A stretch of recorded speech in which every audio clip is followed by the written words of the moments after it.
3rd Street was the place where all the action was. The action Janet Quinn Rohrer remembers like it was yesterday was captured in this photograph from the late 1950s.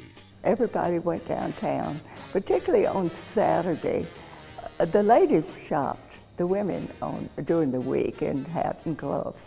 But on Saturday, everybody went downtown. Do you recognize the corner of 3rd in Florida, also from the late 50s? You see that store, Holiday? That's where Schlitz and Giggles is now.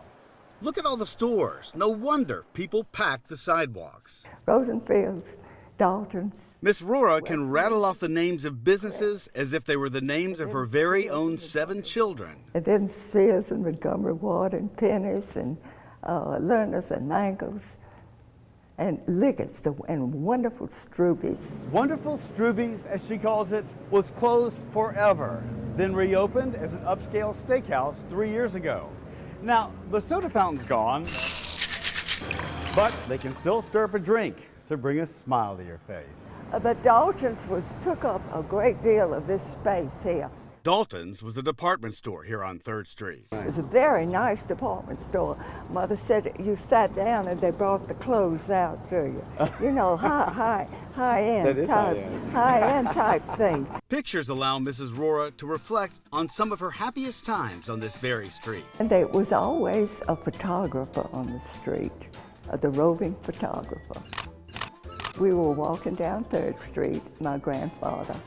He was holding my hand and he was holding my brother's hand, and the photographer took a picture of us. It's very precious to us now to remember those things. That was 1938. Then, 3 years later, with suitcase in hand, my college roommate and I were walking down 3rd Street on our way to catch the bus to Plaquemine, where I was going to spend the weekend. In the decades that followed, because she worked downtown in this very building, Miss Rohrer saw Baton Rouge go from thriving to desolate. And I watched from my window.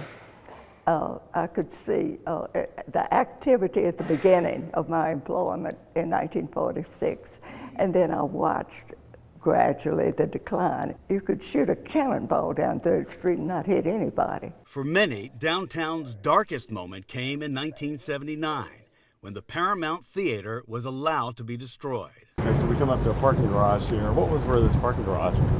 The Paramount. Right. That's where it was. I knew that. So this is where the Paramount was. Oh, heartache. The Paramount had a variety show on Saturday morning, dancing, Catherine Davis School of Dance, and 2 cartoons and the newsreel and a movie. You could spend the day. How fitting that this woman would have a son who would direct downtown's comeback. Davis Rohrer heads the Downtown Development District. How proud are you of? Oh, enormously proud. When I tell people my name, I'm meeting strangers, and I say, you know that Davis Rohrer, that fellow you see on TV that's restored downtown Baton Rouge, that's my son. Andre Morrow, WAFB 9 News.